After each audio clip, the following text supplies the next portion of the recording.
Serral also got first map pick in this. And I do think it does, like, Jagannatha is like definitely one of those maps Zergs might feel comfortable on.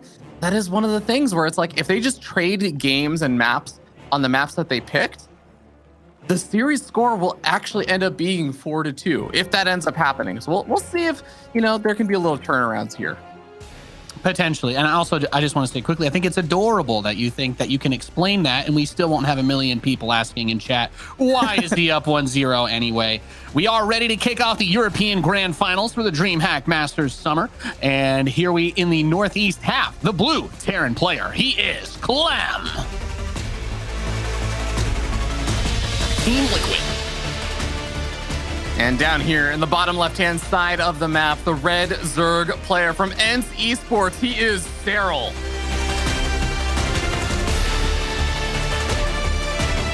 I mean, frankly, at this point, Nate, still to this day, I feel like he's so much the GOAT that actually if we give to Muslim a trophy for being the GOAT predictor, that it should actually just, it shouldn't be like a GOAT. It should literally just be like a little model of Serral at this point. Perhaps, yes. I mean, I don't honestly know why we don't have Serral action figures. I was waiting for the StarCraft. What are those really cursed bobbleheads they sell? Like they have they have like every single brand that exists. Yeah. And they all look really disturbing. The Funko guys. I'm surprised there's not a Serral Funko guy. You know, I think that. I would buy that. Yeah, well, you know, they've got one for Kerrigan, and she killed 3 billion people with no repercussions. So I feel like the bar's got to be pretty low. Oh man, you know, ENCE has some pretty crazy doodads and stuff that they actually do sell. They sell phone cases of Serral. So. Oh yeah, you were telling me about this. Yeah, I have one. I have one. Yeah. The ENCE team manager helped hook you up. So if you guys want to, yeah. Is it just like a picture of Serral? Is your phone case now? It is a 3D, so they can't sell it in the US because there's like some copyright stuff on the 3D effects that they use, but it's a really cool 3D effect of Serral, and it also has his signature on it and everything. So it's pretty dope. That's actually pretty cool. Nate, I know normally, you know, it's just the Reaper versus Ling micro. We do see. Why did he build 8 Lings though? Just 6? Okay. I can't count. Still a fair number of Lings though. It feels, yeah, it's this kind of reminds you of like the early days of when you would have the Reaper come out and you're like, okay, I gotta build 6 Lings just to distract the Reaper because I don't want to lose my creep tumor. And that's that he almost got the tumor, right? Without the Lings there to put on that little bit of pressure. So I think the most exciting thing about this final, you're watching, it's Terran versus Zerg. We all know this is the matchup that generates the most excitement. You have the most dynamic back and forth balance wise. I don't think anything really gets closer than TVZ. So this is just one of those series that you can't help but get excited about when you see it on that coming soon screen. And there's a reason why we gave the players 20 minutes to get ready for this after that semifinal, and it's because you guys want to see a good final. So I'm just stoked to have everything come to its fruition. Clem being all over the map, his constant harass, hitting from the north, hitting from the south. We know he's a phenomenal high-speed player. That's how he beat Hero Marine. And even in that interview, we got to hear it from his mouth himself as he wanted to keep the pressure on. He didn't want to play a long game against Big Gabe. And I don't necessarily think that he hates long games in TVZ because they, you know, a good TVZ goes a little distance. But he definitely is going to keep that same level of pressure, constantly trying to move across the map and get it done. But Serral is no pushover in this department, Fear Dragon. We could see him try to strike back once or twice in this series. Oh, 100%. I think one of the ways that we've especially seen Raynor find success against Clem is in finding opportunities to strike back as Clem is putting on his own aggression. Those Ling run-bys, when Clem is doing his multi-prong harass drops with the push at the front and also like the Liberator in the back and everything, Clem is taking all of his units. He's not actually, even though it feels like it sometimes, he's not actually a magician, as he does end up losing that Reaper over there, unfortunately. But he's not conjuring units out of nowhere, right? His macro's good, but he is taking all of his units that sometimes players will leave back at home for defensive purposes and sending them across the map to be aggressive with. So that is where some players have found success against Clem. But it's a lot easier said than done, Nate. You have to do more damage than Clem does to you with your units. And, well, it's really difficult. But this Raven opening gonna allow him to clean up some of the creep spread over here. Try to keep Serral in check. And man, the queens are all on the wrong side of this. I love this. So this is great.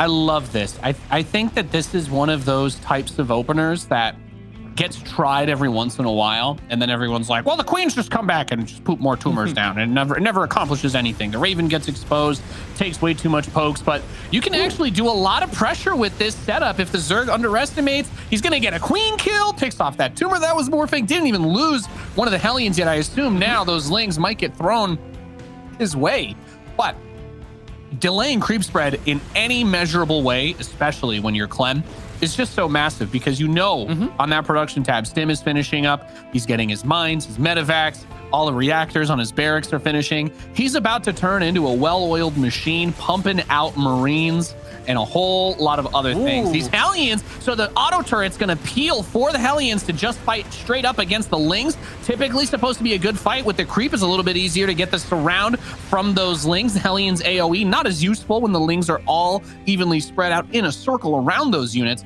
But Fear Dragon, all I'm trying to say is I love this Raven Hellion opener, and I think that it did a really good job, particularly, and I'm going to emphasize this, particularly because he brings the Raven home and repairs it. He recognizes the value in having this unit and keeping it alive. If you're not fat fingering the F2 key, it's not going to mess with your stim. So the worst thing that you can do, or at least the best thing that you can do with the Raven at this situation, is you can just keep it at home, or you can bring it for a later push when you want to clear some creep. Because if it has to die, like, sure, whatever. But, you know, getting the value out of it as much as he does is why Clem is as good as he is. Yeah, we got the Widow Mine dropping over in the bottom right-hand side. Clem recognizing, all right, you're already pulling your workers? Well, I'll just put one Widow Mine over there and send the other one over to another base, while I also go for a little bit of a drop rest inside your main base.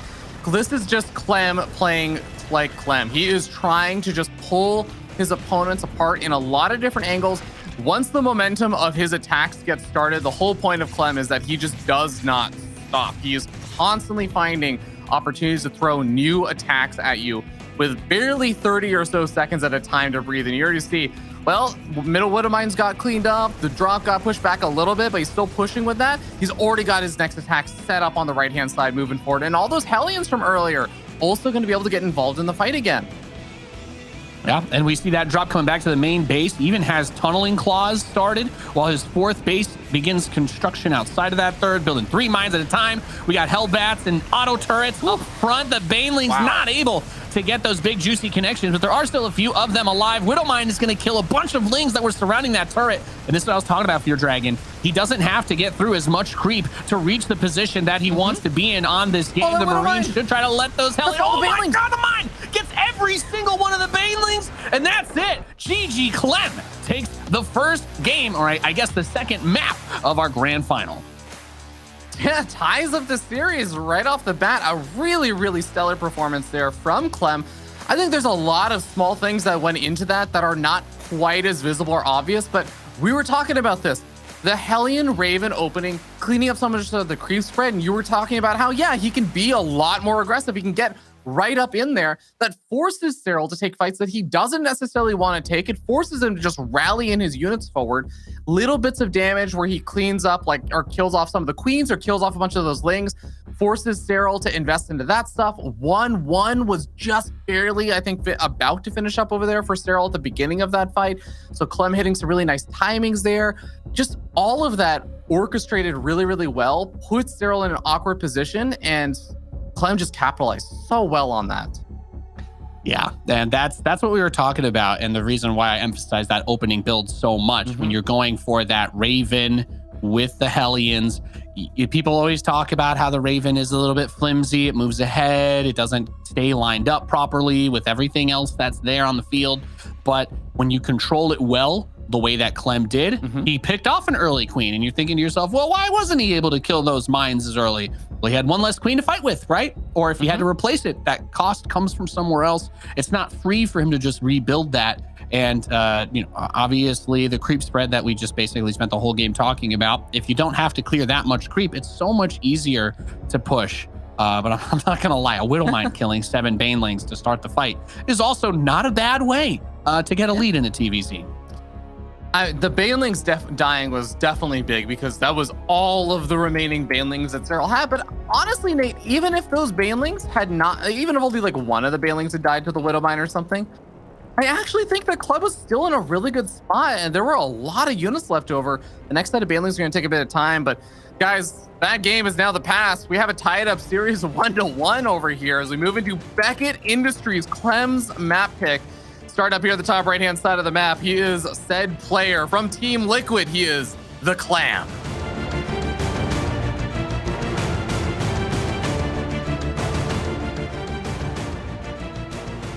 And his opponent, spawning in the southwest of Beckett Industries, the Red Zerg player representing Team ENCE, he is Serral.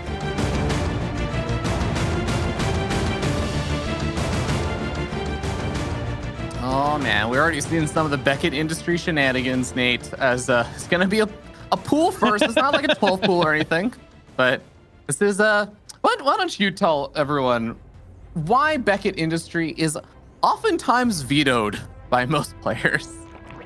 Well, it's a very short map in terms of rush distance. Fear Dragon, I actually found a Zerg who didn't have this map vetoed, and I was confused because Is it Bly? The hatchery wasn't even halfway done when my SCV reached his base, which usually means that it's a pool first, but no, it's because you just get there so quickly. If you do any normal scouting time, you're going to be like, wow, why doesn't he have this yet? And it's because most maps takes what, like 42 or something seconds to get across with a worker, but on this one, it's a little bit closer to like 35, 36 or whatever. So you have these kind of open spaces, these accelerator zones to get across, and I think both of the third base options are also just open enough that Terran harass becomes a bit of a problem, right? If you want to take the northern third for Serral, you've got a much larger distance to kind of deal with, but the low ground one isn't even that much closer anyway. So a lot of pressure, a lot of airspace, those things are generally going to favor Terran. You can keep medevac safely behind that main by that low ground third, or right outside the other third base option. So expect to see Clem hitting hard and hitting regularly. And with the build that Serral went for, we don't have a Roach Worm, we don't have a Baneling Nest, but I would still expect him to be, anticipating the attacks to come earlier than they would on other maps. Yeah, I think that's at least what I'm also thinking about when I see that kind of pool first opening over there. Is Serral more preparing for being the defender a little bit faster than usual? Because behind this, we also see that Serral's making nothing but drones. He is going to be waiting for an Overlord to start up. He's at 36 of 36. I don't know if that's normal to wait until you're already maxed out over here. I guess you're going to save up your resources for the third hatchery anyways. So yeah, makes sense. Yeah.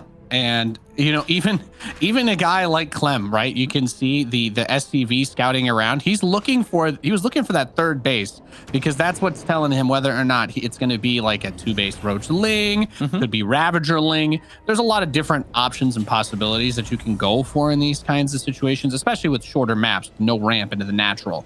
It's not like it's the easiest to defend on if you go 3 command center and don't scout. But he had a Widow Mine at the top of his ramp, and again, he built a bunker at the top of his main ramp, which I think that says everything we need to know. And it's not even just that, hey, this build kind of looked weird. It's that this map kind of asks for it. You absolutely have to play to Beckett Industry. You can't just play a game of StarCraft on this map more often than not. But both of these players, yeah, definitely respecting the potential that their opponents could throw at them on this map. The Hellion number 1 is going to be zooming on forward through those accelerator zones to confirm that third base location. The other Hellion, I like this actually. It's kind of nice. He's seeing where the creep spread is going as well as confirming the location for the third base. So now he knows, okay, yeah, got the active creep tumors on the north side first as you get your queens forward to your forward third base location. But it is also going to be a handful of roaches being made behind this, Nate. And that is actually, this is becoming more than just a handful to deal with some Hellions. I think this lines up with our expectations for this map, especially with it being very Terran favored. There's a reason why it's been vetoed almost out of every single series played the whole entire tournament for the most part, North American and Europe. I think it's only when we had that map graphic, it was like 2% pick rate or something insane. So Clem's going to come try to land this drop. The queens are there. They're ready to catch it. The queens are also split out towards that third. So no pressure done just yet, but as you said, I mean, he built 8 roaches. He's turning half of them into ravagers right now, and he's getting a couple Hellion pickoffs too outside in the middle of the map, which is also fantastic for Serral. Let's see how much he can do with this attack, as the bunker is just now getting started. 2 of them in the natural for our Terran player. I think Clem just did not realize that this was happening. He had his drop on the other side of the map that he ended up having to pull back. Now it's only just arriving, but imagine if these Marines were able to attack at these Lings during all this fight. The Hellions all get picked off, and Serral storms on through into the natural. The bunker's barely going to be able to finish up in time, but the Ravager's going to be able to quickly start making short work of that. There's just not enough surface area for these SCVs to repair. Are there enough units over here for Serral to break on through? He gets a full surround of the bunker as well with the Lings. No repair option available. The SCV starting to fall, and there is one of those high yield depots over here if Serral wants some free pickings, but no, he's gonna settle for the game, it looks like.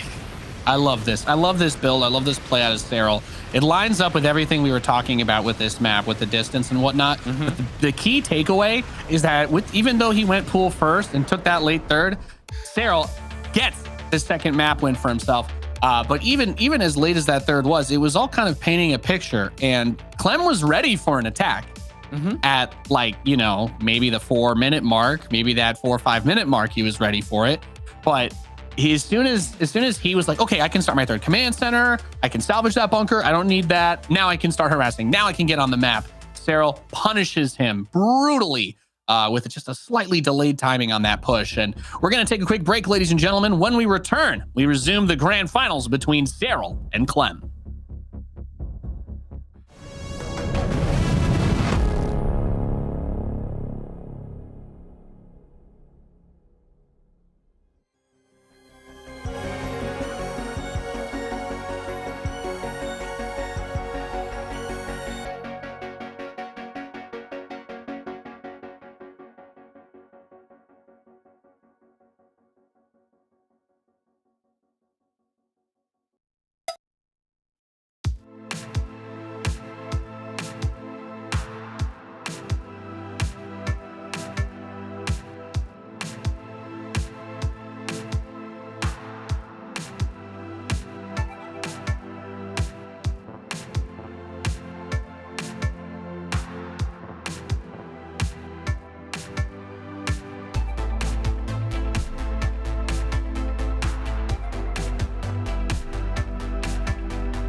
And we are back here with the DreamHack Masters European Grand Finals for our summer season. I'm Nathanius, joined by Fear Dragon, as we go back into it with Serral leading the series 2-1 in this best of 7. Fear Dragon, we've got Light Shade coming up next, and I'm very excited to see what direction this one turns.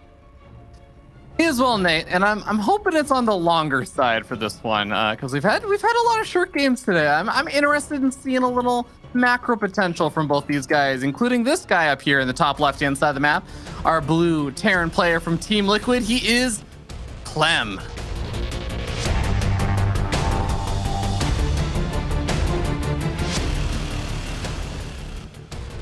And his opponent in the southeast, leading the series 2-1. Representing Team Ents, he is Serral.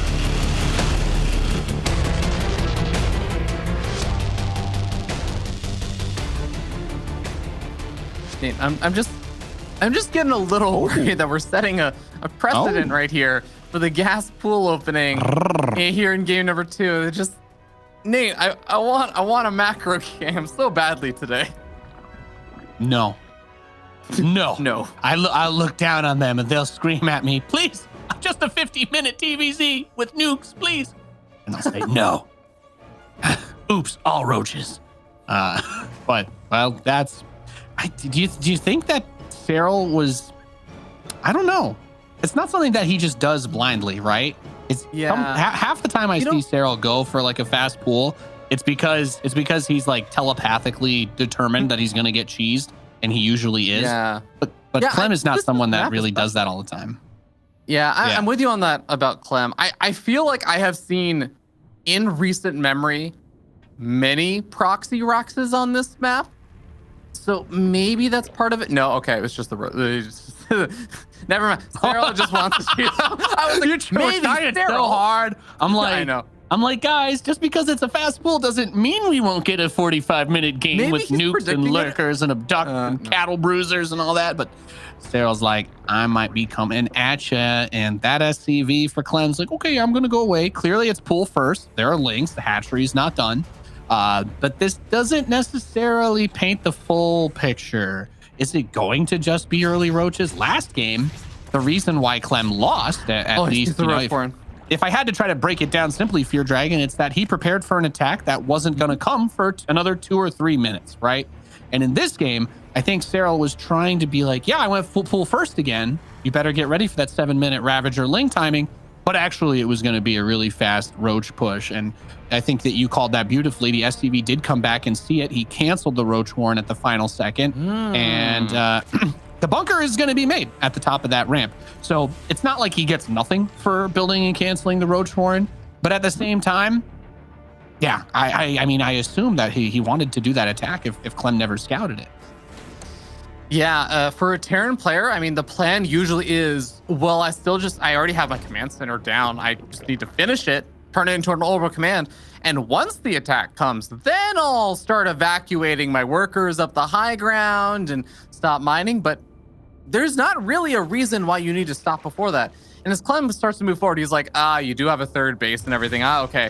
Reaper sees most of what it needs to see, and it knows, okay, you're not actually committing to this Roach attack. So Clem is probably going to be very happy with how things end up shaking out in the end. Yeah. And you know what? There is something else worth pointing out here. He does go for a second barracks instead of a starport, which is unusual enough on its own. But I also ask myself whether that's because he had to build that bunker. Maybe he didn't have the minerals to start a starport immediately after the factory. And he's like, I'm going to do something a little more conservative. But as he moves out, the Lings move in. This is what Serral is known for. These Ling run-bys, him and Raynor have terrorized the European scene over the last few years with this pressure. And yeah, he doesn't really get much for it. He pulls back, but he got information. He pulled the army back home and thusly buys himself some time to get this creep spread by that third hatchery to protect it and allow it to finish. Yeah, not only that, but we had a few more of the queens get into the front lines over here. The creep spread, like you said, is going to be nice, but also now the Lings have an opportunity. A few more of them are actually going to be popping during all this, and he even has still a few more on the other side of the map. Now, there are just still more Hellions being made, which is valuable information for Serral to know how many Hellions he should be expecting. But Serral, yeah, I think that these little counterattacks have definitely done a little bit of work over here in getting Serral prepared for any kind of attack. Yeah, good Overlord pick off there as it comes into the base. That early Cyclone is not something you see a lot in TVZ. Again, I think that came back a little bit to the feigned pressure at the beginning with the canceled Roach Warren. So Hellions are going to try to do their thing, but this base is set up. He's got 17 drone saturation ready to rock and roll, and now he will move towards the lair. So for those of y'all, I think much like myself, chomping at the bit for a bit of a longer match. For the foreseeable future, there's nothing here that says it shouldn't be able to go at least partially the distance. We're only 5.5 minutes in, but you know, like every other Serral fanboy, Fear Dragon, I just want to see a good long game where these two slug it out. I think if you enjoy StarCraft, you kind of hope for that out of any TVC final. I mean, yeah, I don't think anyone looks at Serral versus Clem and is like, oh boy, hope we get a bunch. I hope we get 6 4-minute games or 8-minute games. It's like, no, everyone's hoping for the longer games. I mean, this is not like, you know. Oh, this is a Morpheus is fighting Neo situation for sure. Yeah. Yeah. 100%. Now, except their fights don't go as long as Serral and Clem. So this is obviously they're better. Dim is obviously finished up over here. There's no combat shields or anything just yet, but even scanning forward just to get a little bit extra vision, clean up maybe one of the creep tumors, misses the one just barely on the edge over there. I can't believe the Cyclone got that queen. Lings are ready to catch that third as it comes down to land, and Clem did not get, as you said, Fear Dragon, the outermost creep tumors. He actually missed the 2 most important ones with that scan, which makes it quite a bit harder to push up, but there's no banding speed. He targets every single last one of them down, and just the queens on the roll won't be enough. GG is called. Clem ties things up. Nate, why do they keep winning on each other's maps? Because Fear Dragon, there's a simple explanation for this, and it's that both of us are expressing that we want the games to go long. Everybody in chat is expressing that they want the games to go long. I can telepathically feel Rotterdam's call in my mind about the game going long and all of the match history of these players over their entire careers that he has memorized. But our collective hopes are causing it. However, you know, it's 2-2 now. There's still plenty of game left to play. So I'm thinking, you know, we'll get there when we get there, I suppose. But that just turns into really flawless micro by Clem. That's one of those scenarios where you, as a Zerg player, you're like, what did I even do wrong, right? He didn't even get the tumors. I had the Banelings. I had the Lings. The Bane speed wasn't there. He had creep, but Baneling speed is so important when you're up against somebody like Clem. And I'm like, I don't know, do you get your lair faster? His lair finished at 5.5 minutes or 5 minutes and 40 seconds-ish. But when you're up against somebody who's hitting you that quickly, and I think maybe the key takeaway is that he didn't go for a 1-1-1 opening, right? He just went straight to stim. He had his combat shield and stim faster than he normally would. And when he made that attack, I think he was able to have a lot more than you typically expect from a Terran in that situation, because they're supposed to go starport and build Vikings or whatever. But instead, he's like, no, I got a second barracks. I wanted to get to that phase of the game even faster. And he retained his Hellions. It was just, it's just brutal for Serral, because if you can't land those Baneling connections without speed, then, you know, there's no amount of Zerglings you're going to build that's going to kill 20 Marines and 4 Hellions at the 7-minute mark. It's just not happening. Yeah, it really reminded me of like one of those typical Bjorn moments where it's like Bjorn moves in with a handful of Marines and the Banelings come waddling forward or something on creep, and it's just like dead. All right, I think I win the game now because you don't have any more Banelings, right? You're out of units. Like, yeah, actually, that's just what happened. Clem did a fantastic job with that micro and that engagement, partially thanks to you know, no Baneling speed. But even with that, you know, great micro, considering that he was still just very deep onto creep at that point. Yeah, well, that was the most mind-blowing part of the game, is he didn't even get the right creep tumors, and he still focus fired all the Banelings. And that is one of the things this man in the Northeast is known for. As we load into Oxide, the blue Terran from Team Liquid, he is Clem.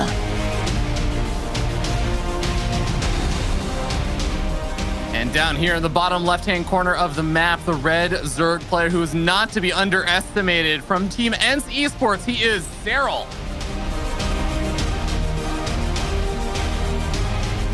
We're going by the track record thus far. This should be Serral's map to win now, as they've been trading maps every single time they always win on their opponent's map choice. Sometimes it'd be like Serral's that. Turn. It's Serral's turn now. Exactly. Yeah, it's Serral's turn. So we'll see which way he does it. It's been a very stressful couple of games because it keeps going like, I'm going to pull first and I'm going to attack you. Just kidding. Actually, I'm going to attack you and I'm going to kill you. And then obviously this last game was quite on the flip side. Where it's like, I'm going to attack you. And he's like, okay, I actually believe that you're going to do it now. I see the Roach Warren. I have visual confirmation. You don't even have your natural saturated. And then, nope, there's the cancel. Nah, but instead, it was mind. Serral being the one to get punished the most for that, right? And I don't even know if a different build necessarily sets him up better. Maybe if he goes hatch first instead of doing that pool and wanting to attack, he's able to get the lair up in time for Baneling speed. But Clem loves to bring the pressure. He loves to attack, and he does not like giving his opponents space. So if you're up against him, it's just really tough. If your Baneling speed's not done when his stim bio hits your front door, you're dead. And that's pretty much it. No ifs, ands, or buts about it. That is just what happens when you have a player like Clem and his level of micro. Now, it's not a massive note, but we do have just kind of more normal, like just 4 lings instead of the 6 that Serral was going for in the first game. So maybe this is finally the game, Nate. Am I jinxing it by saying that this is going to be the game that we just get a normal kind of macro-ish game where the game doesn't just end suddenly? Fear Dragon, people are angry enough already that I'm here for the finals. I think I said TVZ was the most well-balanced matchup, and I still the only thing I can see in the comments, okay? I don't think we need to push we should have a long game anymore, because I can almost hear the pitchforks getting lit on fire outside. All right, I'm ready. I'm just gonna call it like it is. If the game goes long, great. If it goes short, great. I'll do my best tasteless impression for you. Okay. Could be a long one, could be a short one, could be a medium one. Depends how many calories you want with those fries. But yeah, we'll just see what happens, Fear Dragon. Yeah, we at least do see that Clem is thinking a little bit longer term. Probably going for the pretty quick third CC over there. He's going for a pretty normal looking opening here. As the Reaper will continue to poke on around, but behind this, we get Hellions. I also want to see what he ends up doing with the eventual starport, but he did go for the 2 racks with the factory again. He's been favoring this one today. And the reason why I like this build so much is because he has so far done a really good job of trying to maintain and retain his Hellions. You won't see a lot of Terran players bring him back to repair them. You'll see plenty of Terrans just throw them away. And maybe he'll do that this game, but it's been very useful for him in the previous rounds to be able to have that area of effect damage to clean the lings off the Marines if they get close enough. That actually is one of the reasons why it's so easy for him to focus those Banelings down, because the Zerglings all get cooked instantly. So you don't have the opportunity to hold them in place. The Marines can step forward if they need to. It makes target firing just a little bit easier. So Clem's just doing this incredibly greedy opening, crazy fast 3 CCs, low gas, but just skipping out on a bunch of things to get to that bio phase faster. This is a nice grab for Serral because as we talk about, it is a momentum-based matchup, but most importantly, that Hellion retaining that we've discussed is no longer going to be quite as effective as this little guy. He does barely slip away. Yeah, 5 hit points, barely alive, and there's the repair that you so dearly love, Nate. But I love to see it. Yeah. Do want to credit Serral actually with some really nice Ling micro over there. He was doing the predictive Ling micro, which can sometimes turn into over micro, but when it's Serral doing it, it's never the case. He's just actually did a perfect job with it, where he was predicting the angle that the Hellions were going to try and retreat to and cutting them off before they could even start moving that direction. So he gets a really, really nice victory over there, and he's just going to be flooding out a handful more Lings just to deal with the follow-up drop harassment that he knows is going to be coming, and he even spots the angle it's coming in from. Yeah, it's a great spotting Zerg. I love you calling that out, Fear Dragon, too. He's got it right over by the rocks. Also, knowing if those rocks get attacked is valuable. You won't blow them up on your own side early, unless you're the Zerg. You don't want the Terran siege up on the other side of those and shoot down at your forces. Here we've got plenty of Queens. When we talk about them getting picked off early on maps like Jugannatha, having all of them here makes stopping these attacks a bit easier. He doesn't have Hellions to cover for him if he tries to dive any of those up front with the Marines. He's going to get an Overlord on the right side, but Serral, I think, is as best positioned as we've seen him thus far in this grand final, at least for the potential of that mid-game stage. The Queens have him kind of pinned. He has to pick up and move on out because there's 44 Lings. He's not going to get overwhelmed early on, or at least he's not planning on it. Yeah, kind of interesting is that we do see Serral's already repositioning a lot of his units over on the left-hand side, as that drop is still technically around and active. He wants to knock down those rocks that you were talking about, but that does give Clem an opportunity to snipe off a handful more of these creep tumors. Doesn't get the last active one. That's the furthest most forward. He's going to try and come back in over here, but now the Queens and the Lings are ready. He will be able to snipe off those tumors. Serral is still waiting for Baneling speed. Another, what, 25 or so seconds? Yeah, this little Bane hit squad, there's 2 depots blocking. I do believe they are in the correct position to prevent him from just running past. So might need a few more. I don't know. You need, what is it, like 4 or 5 Banes to get the depot, but yeah, he needs Banelings to kill the SCVs too. So that remains to be seen while Clem continues to try to put this outward pressure. But you're right, he's very well set up. And again, Baneling speed is ready. He's got that so much earlier. Mine's going to get 4 workers on that west side base. Yeah, it doesn't look like there's an armor or anything left around just yet, so he is gonna have to either pick up and get out of there with those Widow Mines. Or he just go around! Oh! They're retreating into the Banelings! Oh no! The command center lifting up makes things even more complicated. Clem a bit busy with the micro on the other side of the map, lifting up his Marines, trying to keep his medevacs alive against all those other units. Widow Mines getting dropped everywhere. Serral is on top of it. Even though Serral has lost a handful of workers to the Widow Mine drops, it really has been pretty low in number.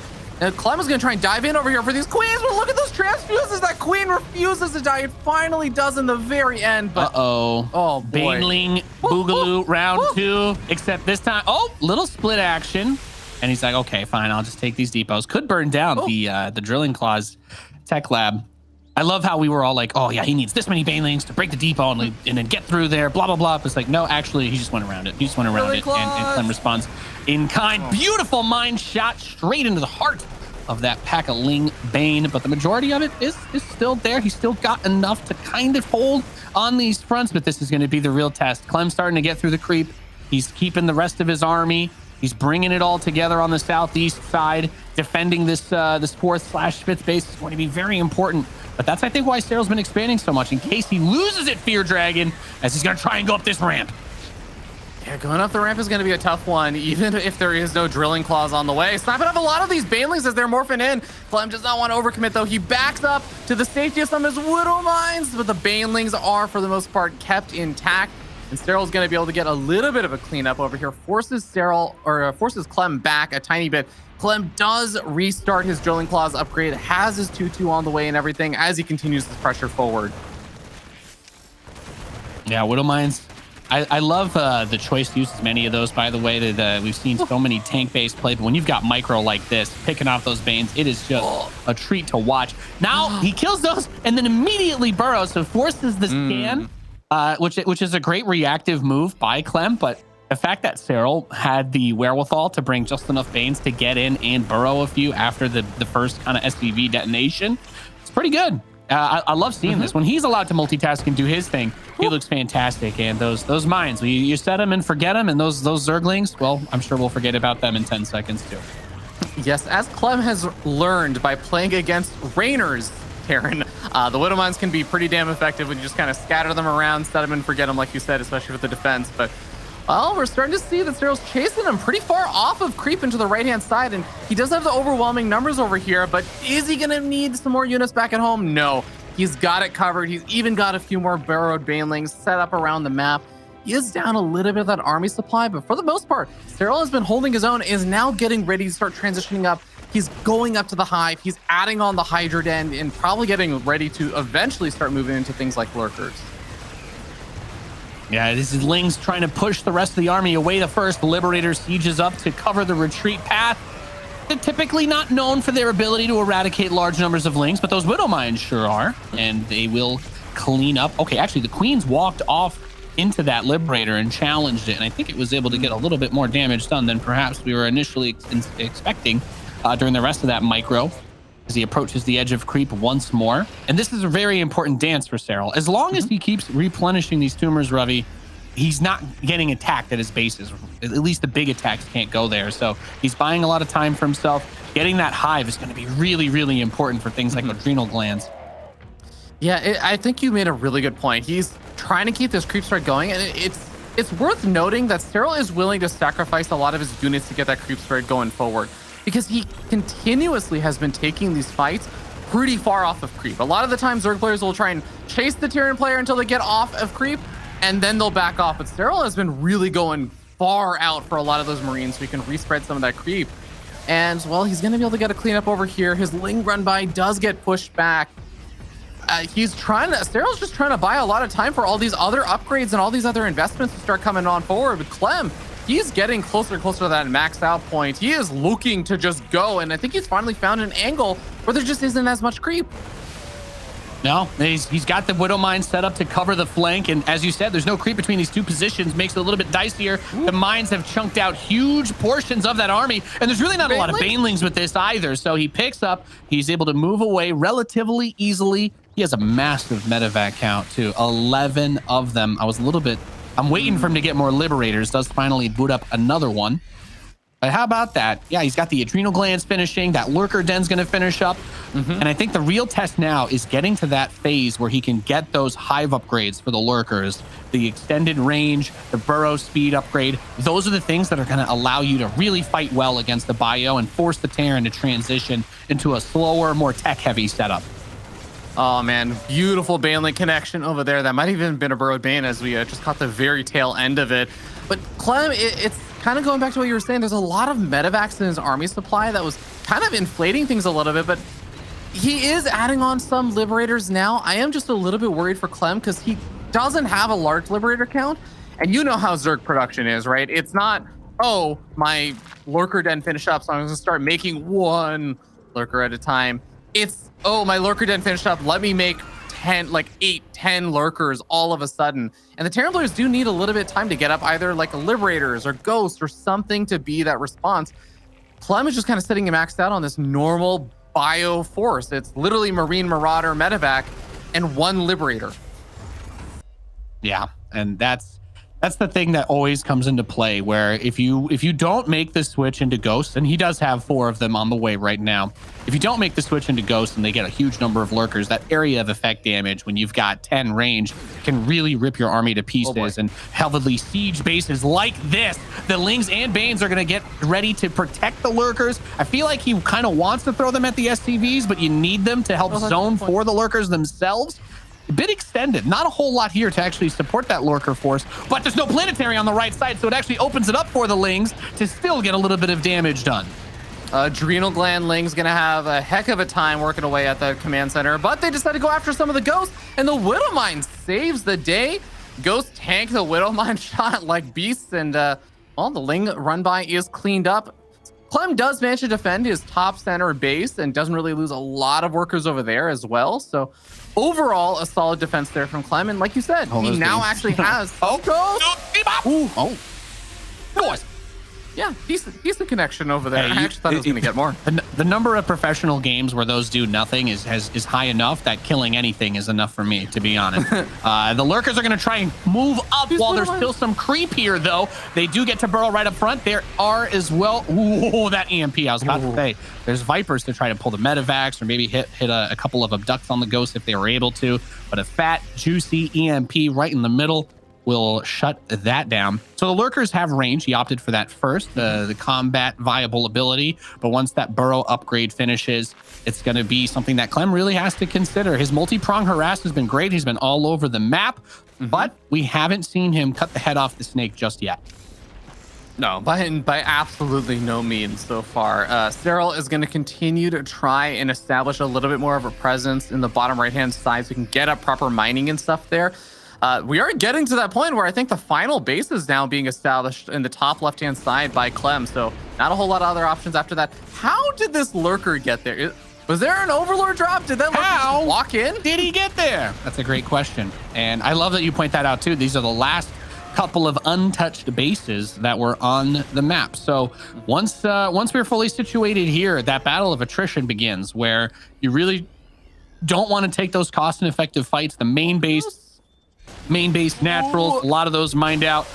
Banelig's going to clear the Marines off this, and that is the trigger for Serral to move in with the rest of his army.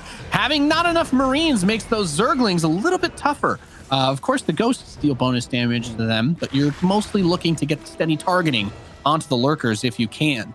And you do need to have buffer units, as the Ghost snipe ability has the same range as the Lurker attack. So it is a dance. It's not a binary, you know, one person has this advantage.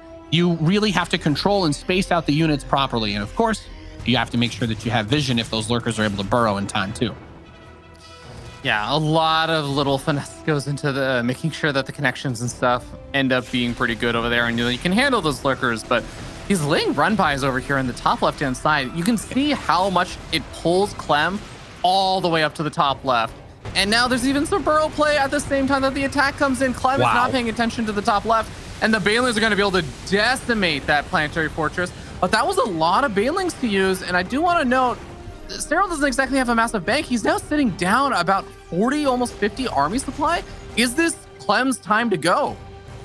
This is the really awkward part about this. He's trying to be really aggressive, but I love what you just said. He doesn't really have the bank to just throw everything away and rebuild it. When we talk about Zerg late game, that's what you're supposed to try and do, right? You spend all this larva, you can remax instantly, but he doesn't actually have the bank to do that. He EMPs, it looked like he EMP'd some of the queens, lands a few snipes on them, so if they do have any energy left, they have to use it immediately, and he just rips and tears through this army like a hot knife through butter. Fear Dragon, the southeast hatchery is gone, and I really like you pointing that out. Serral's been incredibly aggressive. He's put on so much pressure, but he hasn't banked that force up. He hasn't put away enough to be able to remax. He's currently down 14,000 in the resources lost tab. 14,000 resources more have been destroyed for the Zerg player. So Clem, being very cost effective despite taking this brutal harass, has still worked out for him. And I mean, let's face it, you're not killing a Terran player by killing their SCVs. You're gonna have to win an army fight at some point, because eventually they're just going to mine off of meals and have 180 army supply. You need to be able to take those big fights and not just harass all game. Maybe that's the issue here, is that there's just not enough other bases for Serral to even look to get. That is, it's certainly going to be a problem soon if it isn't already. And man, some of these Widow Mines, like the Widow Mine that just got picked off in the top left, up to like 25 or so kills, just Clem is getting so much value in all of these run-bys. Even if he's taking damage, he's actually cleaning up quite a few Lings, or Serral's having to commit all these Banelings and everything. It really does seem like there's a very, very good reason why Clem is up 70, 80 supply right now. The ball is in Rain or Serral's court to get something done, but it's so difficult to get a lot done when there's so many Widow Mines everywhere. And again, another great little Ling attack, but as you said, Fear Dragon, Serral's on the wrong side of the economic balance with, you know, he's got 4,000 gas and 400 minerals. So unless there's the most epic infestor transition of all time, even trying to build Lurkers, they're still pretty mineral heavy, because you have to, the Hydras themselves, right? They're going to cost a lot of minerals to rebuild those. And as good as the Lurkers have been, he still hasn't taken the big fights. That's nice on the Ghost. But he realizes, like, I can't even build anything else. And GG's called. Clem goes up 3-2 over Serral. Really, really well executed and played over there from Clem. It started as this really nice, just back and forth, both of them kind of harassing each other left and right. But at the end of the day, Clem just started taking, like you were kept saying, better and better trades. And it really, really ended up paying off. Now, guys, we're going to give these two players a little bit longer of a break as they think about what they're going to end up doing in the next set of games, which could very well start determining the end of the series over here, as Clem's sitting up in the series 3-2 now. We'll see you guys in just a little bit.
Hope you had some time to grab yourself a snack, perhaps a nice beverage for your Sunday morning, evening, or perhaps afternoon, wherever you are in this big old beautiful world. Welcome back to the DreamHack Masters Summer European Grand Finals. I'm Nathanius, joined by Fear Dragon, as we have, we talk about the advantage, the bracket, all that kind of stuff. Serral started the series up 1-0 because he didn't lose a match in the playoffs, Fear Dragon, but Clem has looked he's looked so clean in his macro play outside of the Roach mishap on Beckett. He's looked unstoppable. Yeah, that's so important to point out, as we do see now the series score is 3-2 in favor of Clem. He's now at match point, and the only map he's dropped was literally the Beckett Roach Ravager all-in that caught him so off guard that he had to drop on the other side of the map to do harassment when he realized, oh, actually, you're all-inning me. So this has been a really, really stellar series. And like you said, that last game was finally a little bit more of that macro-oriented style. And Clem dominated it gradually over time. Yeah, and speaking of dominate, we would talk about StarCraft. We have our GOAT Zerg in the bottom left. In red, representing Ents, he is Serral.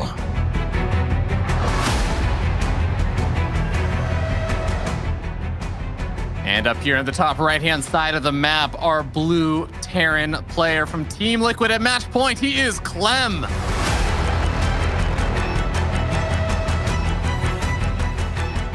Reigning European DreamHack champion.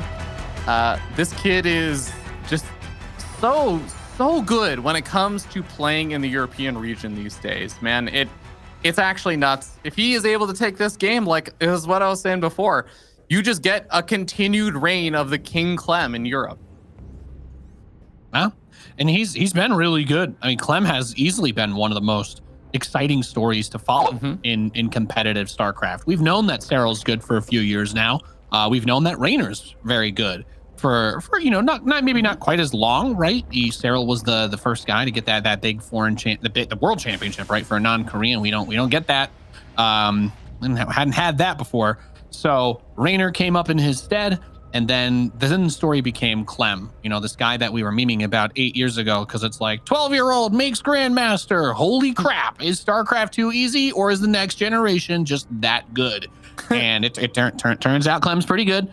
And now he's had his rise up, gave the Terran players, the Terran fans out there in the world, first non-Korean Terran championship in since Uthermal, I think, in 2015. So he's just been a banner to rally around for a large group of the fan base, and I know that they're really excited they get to watch a Terran come up and be competitive on this stage.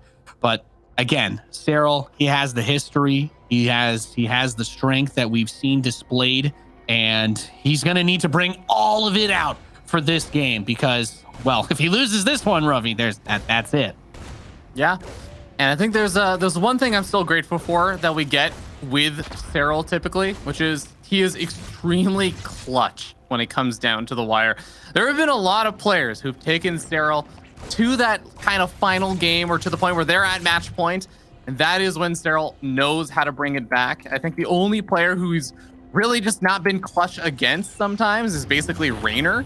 But, well, I'm definitely interested to see if you can bust it out over here versus Clem and start turning this series a little bit more back around. As, yeah, this is going to be, for sure, a very important one. So far, Reaper has not gotten any damage done, thanks to the 6 Lings of the Queen. It does finally get one of those Lings, but behind this, Nate, that's what I want to know. Is Clem going for that 2 racks opening again? And it looks like this game, no, he's not. He's going for the 1-1-1. Yes, I do enjoy seeing this. I wonder if he takes that gas in his natural because of the way that he likes to rally his workers, or if it's in the event that an Overlord scout goes into the main, maybe he wants him to think he doesn't have as much gas as he does. I'm not entirely sure, but he's really liked this style of opening, and you're correct. We do get to see now, finally, again, that 1-1-1 opener instead of just going straight into the 2 racks bio setup. So he's going to have a little more flexibility with going for this cloak and then maybe a Banshee. I think the Overlord is going to get pushed away, so he cancels it and starts a Raven. Not a huge shocker there. But the last time he went Hellion Raven on Gigantha, it set him up really well. He was able to keep the creep back. He was able to kill a Queen. and he was able to give himself a lot of information just by being in front of Serral. He was able to see what he had. Yeah, that Raven in the other game straight up set him up for his big win. Just being able to kill off that creep and doing everything you were talking about. Now, so far, he hasn't had a whole lot of success in cleaning up the creep over here, and he's kind of aiming to try and find an opportunity to dive in on those drones, or at least threaten it, so Serral has to respect that. He groups up and stops mining with his drones for a split second, but Clem is still being pretty conservative with his Hellions. He knows that there's going to be a lot more value with the Hellions if he can pair them up with that Raven. As I know there's some Terran players that... Oh, that was He killed his own Reaper to get the creep tumor. Yeah, target fired his own Reaper. In the chat for that guy. I'll go down for this one, guys. The Raven shows up a little bit later. He's like, guys, I was like 4 seconds away. He could. I was right there. I put the team on my back. I was right there though. No. Hey, it's whatever. We all know the Reaper is not a unit that is very useful past the first minute of the game. So he picks off the creep tumor up front, and I like this. Ooh. He's playing around the terrain. He's playing around where he knows the queens are, so that he can continue to shark around, look for these opportunities, but most importantly, delay that creep spread. Every couple of tumors you pick off is potentially one less transfuse those queens have when they go in for that attack. So it's not like there's no value to getting those. Those creep tumors are really important. Yeah, one thing I really like also that Clem was doing in that Jagannatha game with this Raven was that every single time the queens started getting a little too far forward or something, he would throw down these auto turrets like this to try and push these units back. This time, the Lings are going to get a big surround on a lot of the Hellions over here. A great pick off for Serral. Yeah, that was a really beautiful surround by Serral, and I think what you were saying is exactly what Clem was trying to do, which is you throw down the auto turrets, and you're like, oh yeah, well he's still gonna try to get the Hellions, but if you're not microing, if you're like a move, a bunch of your Lings are gonna go wrap themselves around auto turrets, and those bad boys actually have 1 armor and 150 hit points, so you'll waste a lot of time. He does still have some Hellions. Yeah. I don't know how much longer he can keep these out on the map without Serral just trying to run him down with the Lings, but the fact that he's able to get a few more tumors here is, in my opinion, a nice little W. Oh, 100%. I mean, think about also the angle that he's cleaning up on. It's all on this right-hand side. What is the angle every single Terran player is going to try to push on that bottom center base from it? It's literally through exactly that angle, right past that Xel'Naga watchtower. There's very little creep over here, and we already see that this push is getting set up right now. The Raven is still alive as well, so he can clean off some of those creep tumors pretty quickly. The Widowmine's getting set up, although there is an Overseer over here. Throws down an auto turret and even saves the low health Widowmine. My God.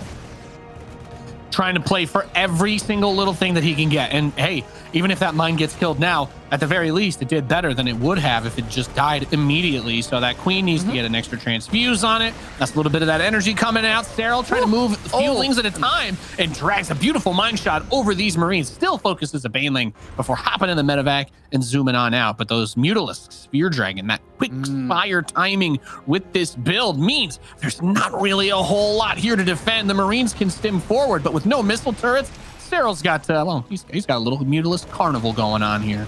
Yeah, it's not an insignificant number of mutas either. It's not just a 5 or so. It's a total of 9. So you really can actually start diving on forward and taking on fights against just small numbers of Marines. But if there's anything over 4 or 5, you're probably going to want to be a little bit careful about it. Muta's going to dive back in over toward the natural, find the armory being built, stall that out. A very nice pick off. Every second that bad boy gets delayed is another second those upgrades catch up. Let's not forget, because he went as fast, Baneling speed and mutas as he really could have. The evolution chambers did come in a little bit later, so his 1-1 is only halfway done. And I think that's why getting that armory delay is such a big deal, because, well, now obviously the mines are going to stay invisible after they shoot, so they are much more threatening than they otherwise would be too. A couple more Banelings trying to morph in over here. The Marines are starting to pick away at them, but Baneling run by, going to be able to find a decent bit of damage. Even softens up that missile turret for the mutas later on to start diving back in. Speaking of which, the mutas are actually going to be diving into that third base location while Clem is trying to push in at the front. Are there going to be enough Banelings and Lings over here for Serral to defend? He's pushing Clem back off of creep. The Widowmine's going to look for connections. The splits. The splits are so strong right there. Yeah, he's got so much. There's only a handful of banelings. Look at that target fire. 1 down, 2 down. It's just Mutas versus Marines, and Clem steamrolls through this army. GG, well played is called, and Clem is your DreamHack Summer European Champion with a 4-2 score.